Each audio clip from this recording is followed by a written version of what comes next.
우리 하나님 말씀 출애굽기 25장입니다. 출애굽기 25장 우리 1절과 2절 말씀만 보겠습니다. 출애굽기 25장 1절과 2절 말씀입니다. 출애굽기 25장 1절과 2절 말씀 함께 봉독합니다. 여호와께서 모세에게 말씀하여 이르시되 이스라엘 자손에게 명령하여 내게 예물을 가져오라 하고 기쁜 마음으로 내는 자가 내게 바치는 모든 것을 너희는 받을지니라.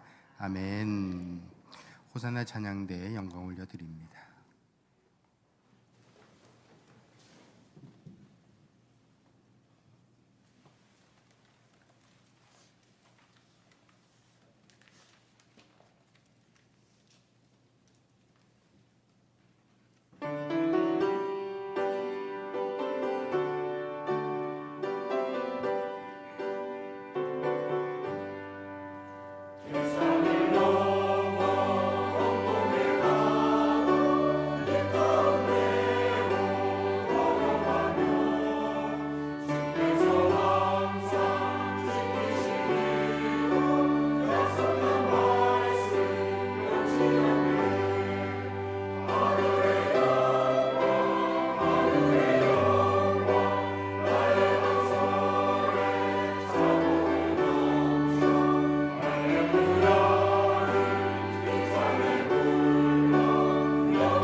복된 줄 하나님의 크신 은혜가 우리 삶에 넘쳐날 수 있기를 축원합니다.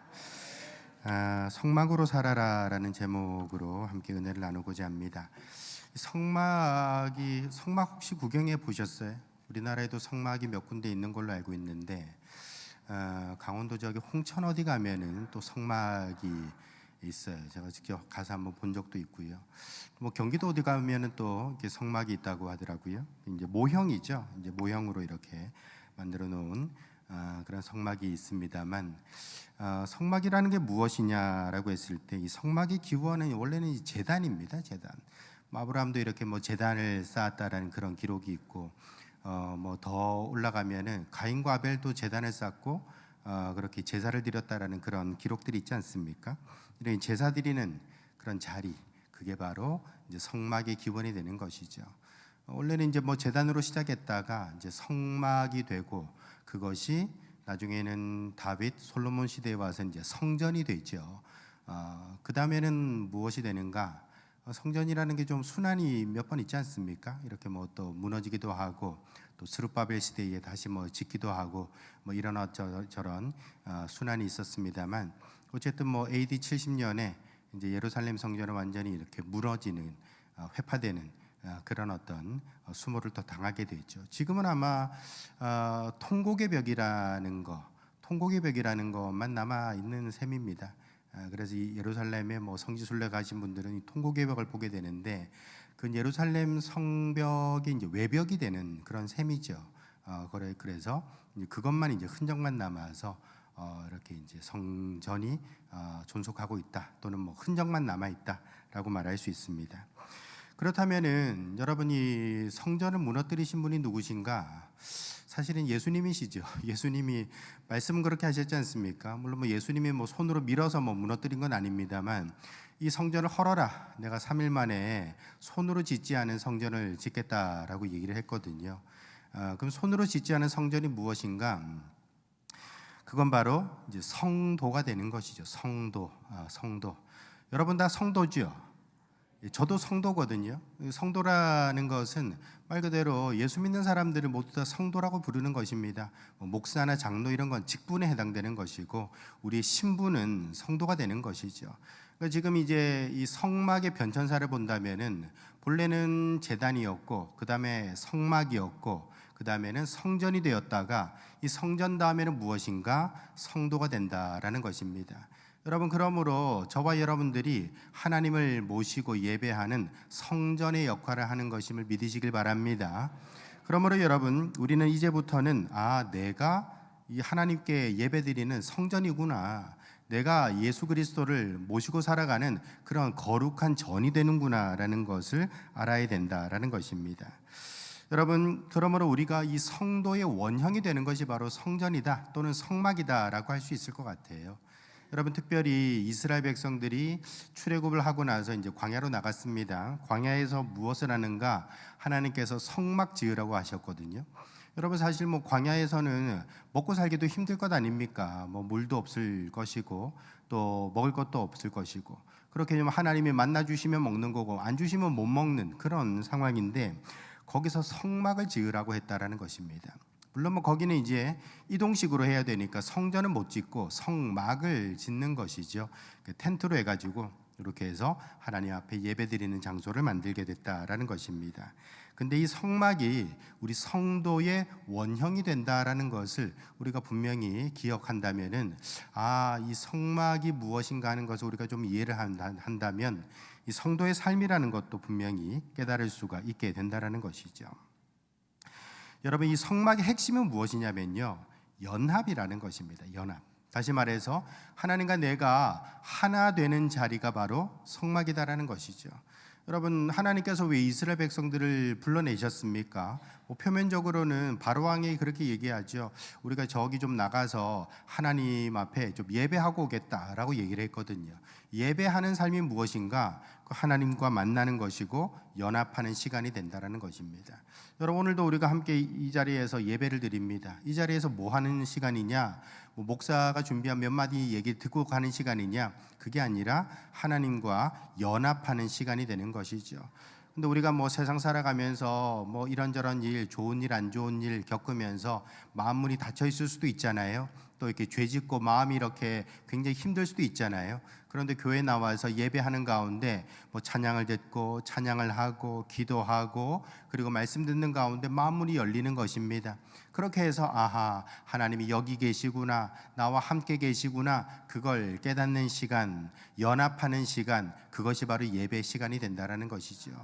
그러면 오늘 저와 여러분들이 여러분들의 삶이 어찌하였든지 간에 오늘 이 시간 하나님과 연합하는 그런 복된 시간 될 수 있기를 예수님의 이름으로 축원합니다. 여러분, 그렇다면 우리가 어떻게 하면 하나님과 연합할 수 있는가? 어떻게 하면 하나님과 함께 하나 되어서 이 세상을 힘있게 살아갈 수 있는가 하는 것을 말씀을 통해서 살펴보시면서 저와 여러분들도 오늘 복된 주일 하나님과 연합하는 그런 성도들로 살아갈 수 있기를 예수님의 이름으로 축원합니다. 첫 번째는 우리가 바치는 삶을 통해서 하나님과 연합하게 된다라는 것입니다. 바치는 삶을 살 때에 하나님과 연합하게 된다라는 거예요. 오늘 2절 말씀에 보시면은 이스라엘 자손에게 명령하여 내게 예물을 가져오라 하고 기쁜 마음으로 내는 자가 내게 바치는 모든 것을 너희는 받을지니라 라고 했어요. 여러분, 하나님께서 지금 성막을 지으라고 할 때에 이 성막에 필요한 것들을 다 어디서 공급하는가? 이스라엘 백성들로 하여금 바치라고 했다라는 것입니다. 그렇게 해서 너희들이 가진 것을 가지고 와라. 그리고 그것을 통해서 성막을 지으라라고 얘기를 하고 있다라는 것입니다. 여러분, 이스라엘 백성들은 아까까지만 해도 무슨 일을 하던 사람들입니까? 노예로 살던 사람들이죠. 애굽의 노예로 살던 사람들이고 거기서 이렇게 아주 학대를 당하던 사람들이었던 것입니다.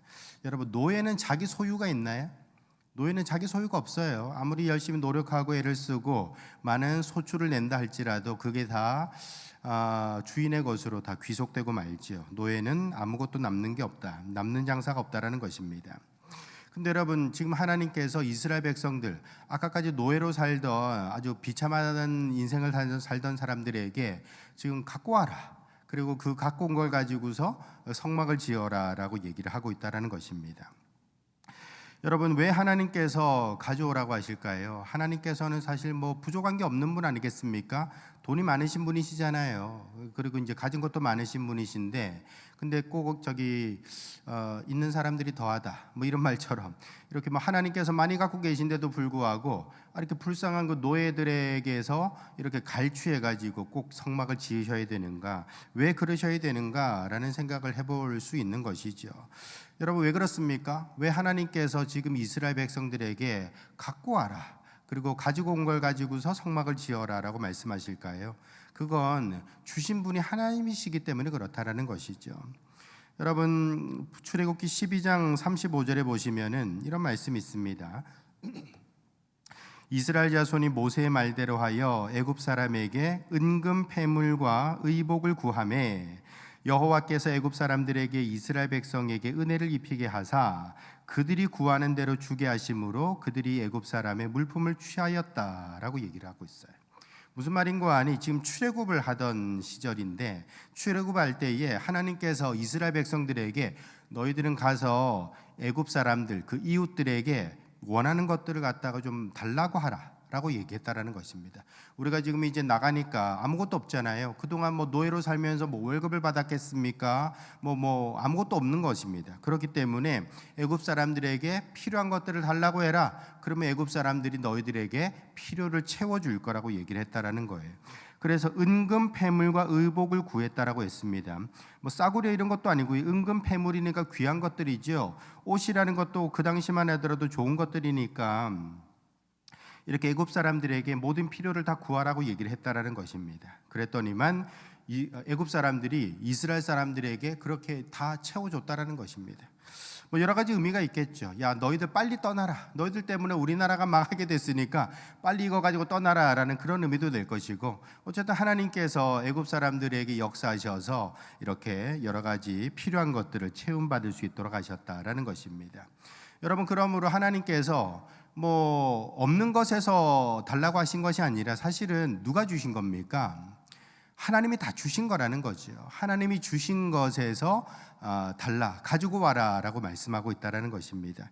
여러분, 하나님께서는 주지도 않았는데 달라고 하지 않으십니다. 언제나 다 줘놓고 이제 가져가신다라는 것이죠. 그게 더 나쁜가? 어쨌든 줬다가 뺐으면 더 나쁜 건가요? 하여튼 저기 하나님이 다 주신다라는 것입니다. 또 신명기 8장 18절에도 보시면은 내 하나님 여호와를 기억하라. 그가 내게 재물 얻을 능력을 주셨음이라. 여러분, 재물 얻을 능력을 누가 주셨는가? 하나님이 주셨다라는 것입니다. 여러분, 내가 부하게 되었다, 뭐 많이 가졌다, 많은 것들을 얻었다라고 했을 때에 그게 내가 잘나서 그런 게 아니고요. 누가 주신 겁니까? 하나님이 주신 거라는 겁니다. 그래서 이걸 이제 김현철 교수, 이제 경제학자죠. 김현철 교수는 뭐라고 얘기합니까? 당신이 얻은 것의 80%는 운이다. 운이 좋아서 얻은 거다라고 얘기를 하거든요. 그 말인즉슨 하나님이 주셨다라는 겁니다. 내가 노력해서 얻은 게 아니라 하나님이 다 그 기회에 맞게끔 그 사람을 만나서 때를 또 잘 만나서 사업 아이템이 정말 대박이 터져서 그렇게 잘 되도록 해주셨다라는 것입니다. 여러분, 아무리 내가 뭐 사업 아이템이 좋아도 갑자기 뭐 은행 금리가 뭐 팍팍 올라가지고 뭐 대출금 못 갚으면은 뭐 부도 나는 것이지요. 아무리 사업 아이템이 좋으면 뭐 합니까? 돈이 안 돌면은 부도 나는 것 아니겠습니까? 하나님이 도와주시지 않으면은 우리 아무것도 얻을 수가 없다라는 것이지요. 그러므로 여러분, 하나님이 달라 하실 때에 하나님 이건 내 건데요, 우기지 마시고 하나님께 달라 하실 때에 아멘, 여기 있습니다 하나님 하고서 마음껏 바치고 드릴 수 있는 그런 성도들 될 수 있기를 예수님의 이름으로 축원합니다. 여러분, 우리가 바치는 삶, 또 드리는 삶, 이것이 왜 필요한가? 물론 뭐 하나님이 주셨으니까 뭐 하나님께 드린다라고 했을 때 뭐 억울함은 건 없습니다. 물론 아깝기는 하죠. 그렇지만 억울한 건 없다라는 것이죠. 근데 여러분, 왜 그러면 우리는 또 하나님께 바쳐야 되는가? 내가 하나님께 바치는 삶이 나에게 복이 되기 때문에 그렇다라는 것입니다. 여러분, 특별히 우리 하나님께서는요, 이 주는 것이 받는 것보다 복되다라는 그런 말씀도 있는 것처럼 우리가 나누고 베풀고 바치는 삶을 통하여서 우리 삶에 좋은 것을 누릴 수 있도록 만들어 주신다라는 것입니다. 여러분, 대표적인 사람이 보아스거든요. 여러분, 보아스를 한번 생각해 보세요. 보아스 아시죠? 룻기에 나오는 그 사람입니다. 근데 여러분, 이 보아스는 유력한 사람이라 그랬어요. 다시 말해서 이 사람 뭐 장가를 좀 늦게 가서 좀 문제지만 어쨌든 돈이 좀 많은 사람이고 그 지역의 유지로서 역할을 하는 그런 사람이었다라는 것입니다. 자, 그런데 룻을 만나게 되죠. 그리고 그에게 이제 호의를 베풀게 됩니다. 너 여기서 이제 주워다가 이제 먹고 살아라라고 이제 얘기도 해줬고, 나중에는 이제 룻의 어떤 여러 가지 사정들을 들어보고 또 룻과 함께 이제 결혼도 하게 되는 것이죠. 여러분, 사실 보아스가 룻과 결혼하는 것은 아주 최고의 호의를 베푼 것 아니겠습니까? 룻은 이스라엘 사람이 아니에요. 더더군다나 모압 출신이었고 이렇게 외지에서 건너온 사람 아닙니까? 더더군다나 결혼을 한번 했다가 남편이 먼저 죽은 그런 과부였습니다.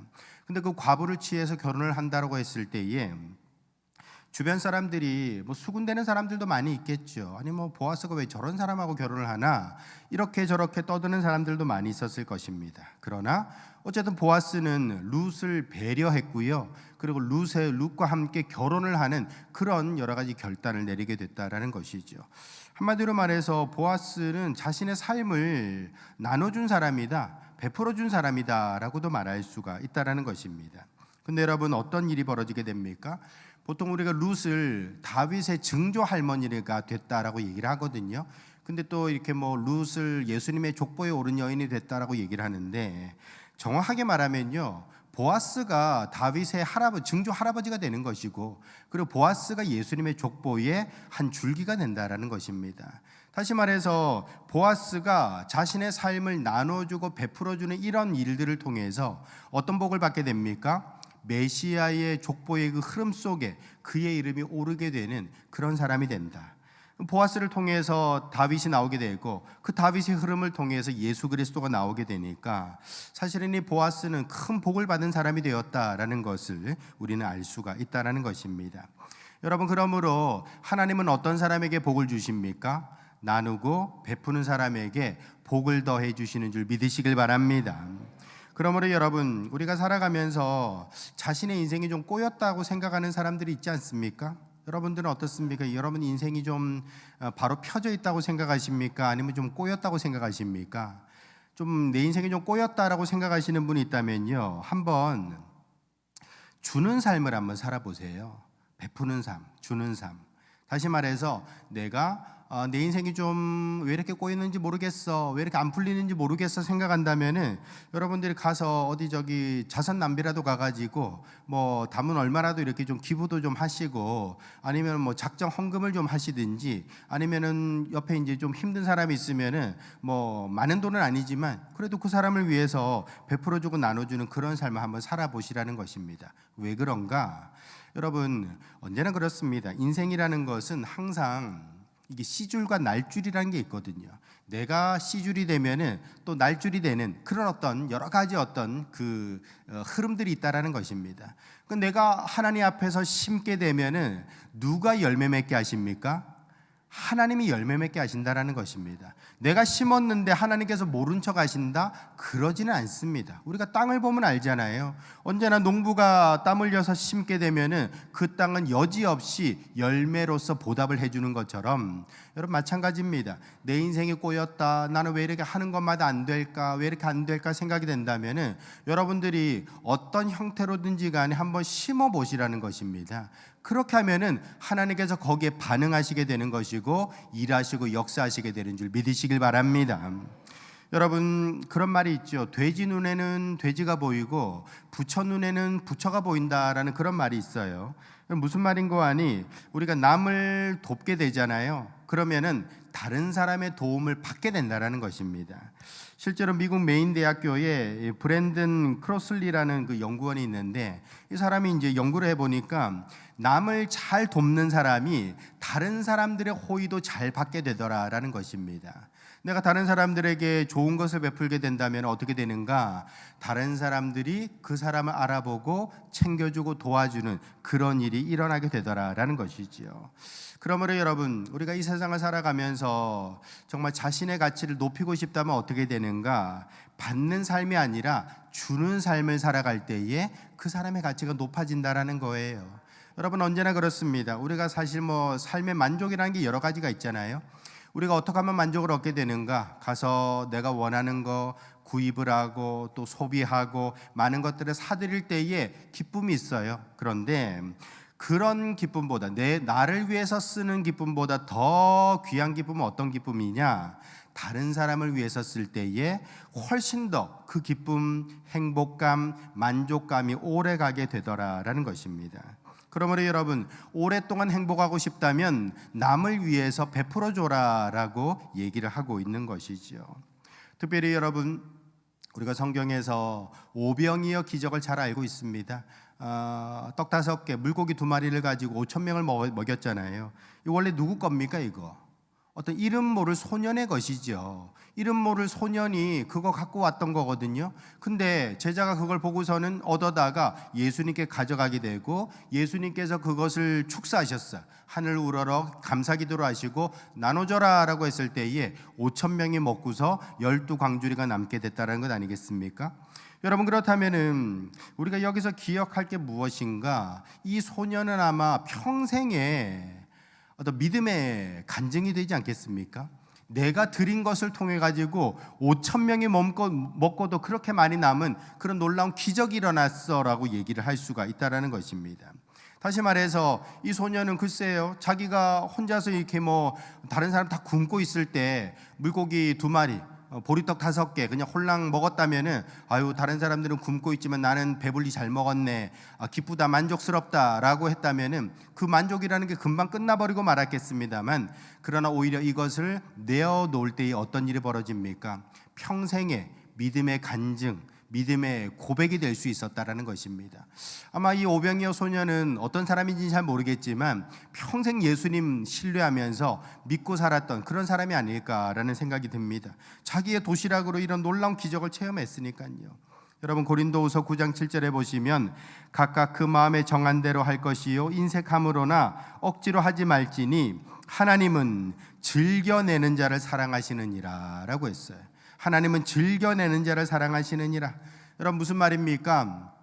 우리 하나님께서는 그냥 억지로 내라고 하니까 그냥 억지로 내는 그런 게 아니라 말 그대로 기쁨으로 내는 사람. 내가 없지만 내 것을 내놓습니다. 적은 거지만 내놓습니다. 하나님께서 이걸 받으시고 오병이어의 기적을 일으켜 주시옵소서. 하나님께서 이걸 받으시고 내가 심는 것을 통하여 하나님께서 더 많이 채워주시는 복이 있게 하여 주시옵소서. 나는 그런 은혜를 기대합니다 라는 기쁜 마음으로 내놓는 사람, 그 사람에게 하나님께서 좋은 것을 채워주신다 약속하고 있다라는 것입니다. 그러므로 저와 여러분들도 참으로 우리가 성막의 삶을 살아간다는 건 어떤 삶인가? 하나님께 즐거이 바치는 삶이라는 것입니다. 여러분들이 하나님 앞에 즐거운 마음으로 바침으로써 주 안에서 복을 받는 인생, 놀라운 기적을 체험하는 그런 성도들로 살아갈 수 있기를 예수님의 이름으로 축원합니다.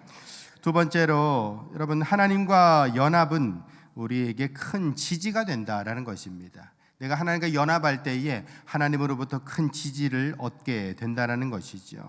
여러분 오늘 말씀해 보시면은 여러분 3절부터 쭉 보시면은 뭐라고 돼 있습니까? 금과 은과 놋과 또 청색, 자색, 홍색 실, 그다음에 붉은 물들이 뭐 순양의 가죽, 뭐 해달의 가죽, 그 밖에 뭐 호마노, 에봇, 흉보에 물린 보석, 여러 가지 것을 가지고 이 성소를 꾸미라고 얘기를 하고 있습니다. 여러분 이런 걸 보면은 하나님께서는 되게 이렇게 좀 사치스러운 분이신가? 이런 생각을 할 수도 있는 것이죠. 아니 뭐 저기 성막을 꾸미는데 뭘 이렇게 요란 뻑적하게 이렇게 이제 뭘 주렁주렁 달라 그러고, 실도 그냥 실이 아니라 뭐 여러 가지 실을 쓰라 그러고, 가죽을 쓰라 그러고, 가죽을 물들이라 그러고, 왜 이렇게 복잡하게 만드시는가? 하나님 너무 이렇게 좀 사치스러운 분이신가라는 생각을 할 수 있습니다. 근데 여러분 이건 분명히 좀 아름답게 장식하라는 의미는 담고 있는 것이죠. 아름답게 장식하라. 어찌 보면은 여러분 무슨 신혼집을 장식하는 것 같지 않습니까? 신혼집 인테리어를 하는 그런 모습과도 보여주고 있다는 것입니다. 맞습니다. 이 성막이라는 것이 무엇인가? 하나님과 내가 결혼해서 사는 그런 신혼집이 된다는 것입니다. 그렇기 때문에 대충 그냥 지푸라기 깔아놓고 이렇게 삽시다, 이게 아니라 아주 아름답게 예쁘게 그렇게 꾸미고 있다는 것이죠. 특별히 여러분 이런 신혼집은 신랑을 위해서 꾸밉니까? 신부를 위해서 꾸밉니까? 다 신부 취향으로 꾸미게 되는 것이죠. 사실 뭐 신랑들은 그런 거 별로 관심 잘 없잖아요. 근데 신부 취향으로 해가지고 뭐 물건 하나를 드려도, 세탁기 하나를 드려도 신부가 원하는 대로 이렇게 꾸며주게 된다는 거예요. 여러분 그러면 이 신부는 하나님이 신부입니까? 우리가 신부입니까? 우리가 신부잖아요. 좌우 구분이 안 되십니까 여러분? 하나님은 신랑이 되시고 우리는 신부가 되잖아요. 다시 말해서 우리가 신부가 되는 겁니다. 그렇다면은 여기 뭐 여러 가지 요란하게 이렇게 아름답게 꾸미고 있는 이게 다 누구를 위한 것인가? 다 저와 여러분들을 위한 것인 줄 믿으시길 바랍니다. 그러므로 여러분 우리의 삶이 그렇게 너무 심심하지 않구나, 우리의 삶이 그렇게 너무 수수하지 않구나라는 것을 우리가 분명히 기억해야 되는 것이죠. 하나님께서는 저와 여러분들에게 언제나 복을 주시기 원하시는 분인 줄 믿으시길 바랍니다. 호세아 2장 19절에도 보시면은 내가 내게 장가들어 영원히 살되 공의와 정의와 은총과 긍휼히 여김으로 내게 장가든다라고 했습니다. 그러니까 하나님께서 우리에게 장가드신다라는 겁니다. 신랑이니까요. 우리에게 장가든다라고 얘기를 하고 있어요. 또 계시록 3장 20절에 보시면 볼지어다 내가 문 밖에 서서 두드리노니 누구든지 내 음성을 듣고 문을 열면 내가 그에게로 들어가 그와 더불어 먹고 그는 나와 더불어 먹으리라 라고 했습니다. 여러분 여기서 말씀하는 게 뭡니까? 다시 말해서 지금 예수님께서 문 밖에 서서 두드린다, 내가 들어가서 너와 함께 먹고 마시면서 함께 거하시겠다, 함께 동거하겠다라고 얘기를 하고 있다는 것이죠. 여러분 그러므로 하나님께서 우리들에게 원하시는 것은 하나밖에 없습니다. 바로 연합이라는 것이죠. 함께 사시는 것, 그게 하나님의 가장 원하시는 것이다라는 거죠. 여러분 에덴 동산 왜 만드셨을까요? 하나님이 아담과 하와와 함께 사시려고 만드신 곳이 에덴 동산입니다. 그래서 에덴 동산에 아담과 하와만 있었던 거 아니에요. 하나님이 그 자리에 계셨다는 것입니다. 여러분 하나님께서 왜 이스라엘 백성들을 430년 만에 출애굽하게 만드셨을까요? 그것도 마찬가지입니다. 이제 더 이상 애굽에서 우상 섬기는 자리에 있지 말고 너희들은 나를 예배하도록 하라, 나와 함께 살자, 그렇게 이스라엘 백성들을 건져내셨다라는 것입니다. 가나안 땅으로 인도하여 들이신 것도 마찬가지입니다. 그 가나안 땅, 그 약속의 땅에서 하나님은 예배받으시고 이스라엘 백성들은 하나님의 자녀가 되는 것, 이것이 바로 다 하나님의 계획하심이다라는 것입니다. 그러므로 성도 여러분, 저와 여러분들은 이제부터는 하나님이 원하시는 것은 나와 함께 사시는 것이구나, 그걸 잘 기억할 수 있어야 되는 것이죠. 예수님의 십자가, 예배의 삶 다 똑같습니다. 모두 다 하나님과 연합하여 살아가는 삶을 보여주고 있다라는 것이죠. 그래서 성막을 만드시는 거예요. 한마디로 말해서 여러분 성막을 다른 말로 하면 텐트잖아요. 텐트 치고 같이 이렇게 캠핑하자라는 것입니다. 같이 놀자, 같이 살자, 그것이 하나님의 계획이라는 것입니다. 요한복음 1장 14절에 보시면 말씀이 육신이 되어 우리 가운데 거하심에 우리가 그의 영광을 보니 아버지의 독생자의 영광이요 은혜와 진리가 충만하였다라고 했습니다. 지금 성육신 하신 이유가 어디 있습니까? 우리 주님이, 하나님이 우리 가운데 거하시고자 한다는 것입니다. 여러분, 다시 말해서 하나님은 여전히 예나 지금이나 똑같습니다. 우리와 연합하기를 원하신다라는 것이지요. 그러므로 여러분, 우리가 하나님과 연합할 때에 우리는 어떤 복을 받게 되는가? 우선은 하나님께서 뭘 자꾸 가져가시죠. 돈 가져와라 하시면서 이렇게 뭘 가져와라, 성막 지어야 되니까 갖고 와라 하고서 이렇게 가져가시는 일이 있습니다. 근데 여러분, 하나님은 돈만 뜯어 가시는가? 그렇지 않습니다. 하나님은 우리에게 어떤 복을 주시는가? 우리에게 큰 지지 그룹이 되어 주신다라는 것입니다. 다시 말해서 우리에게 모든 필요를 채워 주실 뿐만 아니라 우리의 지지자가 되어서 이 세상을 잘 살아갈 수 있도록 만들어 주신다라는 것이죠. 여러분, 사람은 언제나 그렇습니다. 어떤 지지자 한 명만 있어도요, 우리가 엇나가질 않는다라는 것입니다. 실제로 예전에 그 에이미 워너 교수가 연구를 해보니 아무리 그 사람이 힘든 가정, 어려운 가정, 정말 결손 가정에 살아간다 할지라도 누구 한 사람 지지자만 있어도 그 사람은 엇나가지 않는다. 바로 살아갈 수가 있다라는 것입니다. 여러분, 벤 카슨이라는 사람이 있죠. 샴쌍둥이 분리수술을 최초로 했던 사람 아닙니까? 흑인입니다. 자기 어머니가 미혼모예요. 그러다 보니까 얼마나 참 어릴 때 그 불량한 친구들하고 어울리면서 엉뚱하게 살았는지 몰라요. 근데 늘 그의 어머니가 그 아들을 위해서 기도하고 격려해주고 칭찬해주고 너는 하나님의 아들이라고 그렇게 늘 말해주니까 결국 나중에 정신 차리고 훌륭한 의사가 될 수가 있었다는 것이죠. 여러분, 그러므로 우리가 이 세상을 살아가면서 누구 한 사람이라도 나를 이해해주고 받아주고 격려해주고 지지해준다면은 그 사람은 엇나가지 않는다라는 것입니다. 여러분, 코엔 교수라고 있는데 이 사람이 말하기를 그 허그 있죠. 이렇게 껴안아주는 거. 이렇게 허그를 많이 해주면 해줄수록 어떤 일이 벌어지는 거 아니 면역이 올라가더라는 것입니다. 면역이. 사람의 면역이 이렇게 안아주면은 많이 올라가더라는 것이죠. 혹시 주변에 또는 가족들 중에 이렇게 몸이 좀 약한 분이 있으면요, 여러분들이 일부러 좀 많이 안아주세요. 안아주면은 면역이 올라간다라는 것입니다. 그래서 이렇게 감기도 좀 이길 수 있게 되는 것이고 여러 가지 어떤 그 질병도 이길 수 있는 것이고 혹시 압니까? 암도 이길 수 있는지 아무도 모르는 것이죠. 그러니까 여러분들이 많이 이렇게 격려해주고 위해주고 칭찬해주고 지지해준다면은 여러분 그것이 우리에게는 힘이 된다라는 것입니다. 여러분, 그러므로 저와 여러분들은 하나님 앞에서 이 성막의 삶을 살아간다 할 때에 누가 우리를 안아주십니까? 하나님이 안아주신다라는 것입니다. 여러분, 이 예배 가운데 나왔을 때에 우리가 정말 하나님이 나를 안아주신다라고 상상을 좀 하시면 좋을 것 같아요. 여러분, 그렇다고 제가 여러분들을 일일이 다 안아드릴 수는 없잖아요. 그러니까 하나님께서 나를 안아주신다라고 상상하시라고요. 하나님이 나를 안아주시는구나, 나를 정말 지지해 주시는구나, 나를 격려해 주시는구나, 그렇게 스스로 생각하면은요 어떻게 될까요?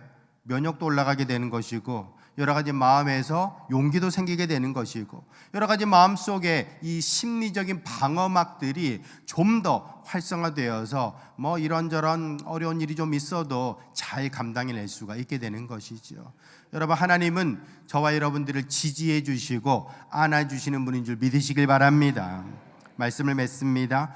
여러분, 성도의 삶은 곧 성막의 삶이라 말할 수 있는 것입니다. 어떤 삶인가? 하나님 만나는 삶인 것이죠. 예배하는 삶이고 하나님과 연합하는 삶이 된다라는 것입니다. 여러분, 그러므로 우리가 이 성막의 삶을 살아가려면요, 여러분 예배에 좀 힘을 내시기 바랍니다. 우리가 하나님 앞에 나와서 예배할 때에 하나님 만날 수 있는 거구나, 하나님과 함께 되는 거구나, 연합의 삶을 체험할 수가 있다라는 것이죠. 뿐만 아니라 여러분들이 기적의 노트 쓰시잖아요. 그 노트를 쓰면서 정말 하나님을 생각하는 순간 여러분, 우리는 하나님과 함께 연합할 수가 있게 된다는 것입니다. 여러분, 예나 지금이나 하나님이 원하시는 거 하나밖에 없습니다. 바로 연합입니다. 저와 여러분들은 이 성막의 삶을 잘 살아내어서 다시 한번 하나님과 연합하여서 주 안에서 복을 받는 인생으로 살아갈 수 있기를 예수님의 이름으로 축원합니다. 걸어가신 아버지 하나님, 우리가 이 성막의 삶, 성도의 삶을 살기를 간절히 소원합니다. 하나님과 연합하게 하시고 하나 되어서 주 안에서 복을 받는 인생, 나누고 베풀고 주님 앞에서 높은 가치를 가진 삶으로 살아갈 수 있도록 축복하여 주시옵소서. 예수님의 이름으로 기도합니다. 아멘. 하나님께 영광 올려드립니다.